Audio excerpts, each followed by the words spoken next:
Three, two, one.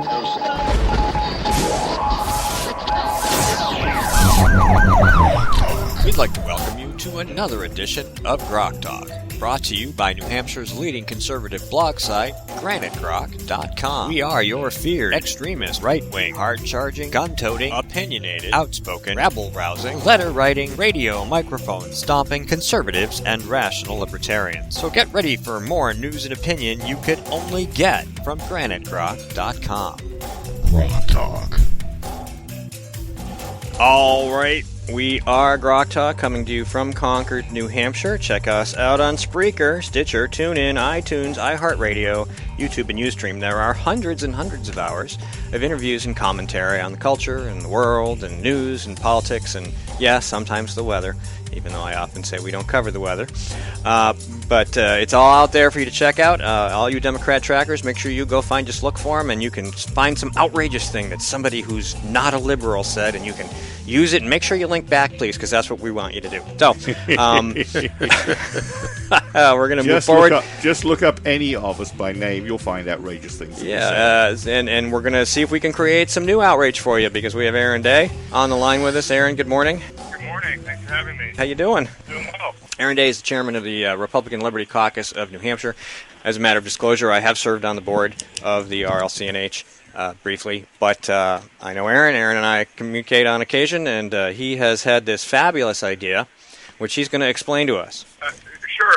Well, the idea really relates to Kelly Ayotte, and the short version of it is I've vowed to run against Kelly Ayotte in the general election as an independent if the Republican-controlled legislature reauthorizes Obamacare Medicaid expansion.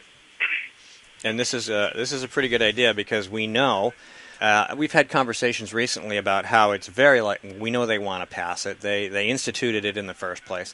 The majority of legislature is excited about the idea of working on a way to expand Medicaid in New Hampshire, and we also know that they want to do it before Chris Sununu has a shot at becoming governor, because they don't want to leave it in his lap. Well, that's exactly right, but more importantly, because a lot of people ask the question, well, why go after Kelly Ayotte? After all, she's a U.S. senator, and what does she have to do with our state legislature? And the reality is, we would not be in this position had Bill O'Brien been elected Speaker of the House. And in fact, he was elected Speaker by the Republican caucus, but it was because of Kelly Ayotte's interference that the Democrats ended up selecting, with a minority of Republicans, Sean Jasper, who's our new Speaker. So I hold Kelly Ayotte singularly responsible for Medicaid expansion. She never should have meddled in this area, and as a result, we now have this situation that we're dealing with. But I will tell you this, it doesn't end there.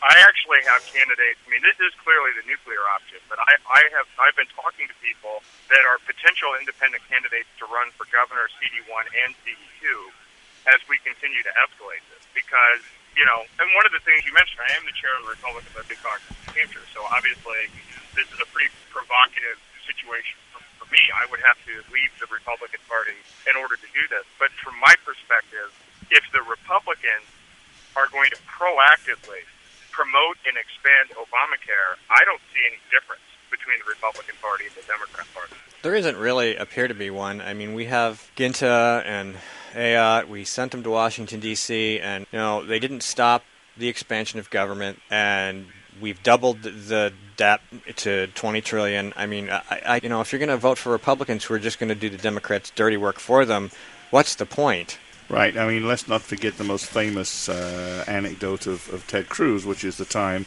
they wanted to raise the debt ceiling, and the Republican leadership wanted their folks to do unanimous consent of a rule change, so that then it would only need Democrats to vote for it. Because after we've given the thing a push, it'll only have their fingerprints on it. And this is the kind of stuff they do all the time. If they would just stand up, they could stop anything in the Senate, but they don't. Well, I agree, and this goes back to, I just found a chart that showed that, and I'd forgotten about this. Obamacare is the only massive entitlement program that was passed with absolutely no bipartisan support. At the time, it was 100% Democrat. What I'm trying to figure out is, what happened to the outrage? What happened to the Tea Party groups at all the town halls and all that excitement, all that enthusiasm from 2010, which, by the way, Kelly Ayotte certainly took advantage of to help her get originally elected. How do we go from that to now Republicans pushing the legislation? To me, there's something fundamentally wrong here, and I think we in 2016, in particular in New Hampshire, because one of the interesting things about this race for Kelly Ayotte is it's one of only 3 toss-up seats for the United States Senate. It is conceivable that if Kelly Ayotte loses, it could be the swing decision that determines whether or not the Republicans or the Democrats control the United States Senate. Yeah, I think it could be, Aaron. And you know, the Tea Party hasn't gone away. You know, the press like to say the Tea Party is dead. Whatever happened to the Tea Party? It came out in name in 2010, and there was a Republican wave. It came out as conservative grassroots in 2014, and there was a Republican wave. It came out this year, and there was a Republican wave. The Democrats are losing state houses in droves as a result of this. And yet, and we send a few good Republicans to D.C., like Ted Cruz, Mike Lee, a couple others. But too many get co-opted, and the problem is the D.C. swamp is still a swamp. It's still infested with malaria and plague. It's not a tumor. It's a plague. It's not a tumor. I didn't play that on cue. I'm sorry. I think some of the I don't know, maybe you'll agree with me. The RLCNH is a pretty stable organization, generally speaking. I don't know about all the state chapters. I think there's probably some difference. But in New Hampshire, the original New Hampshire Tea Party coalition was kind of co-opted. I mean, everybody eventually got in, but then a lot of other groups went off to do their own thing like they always do.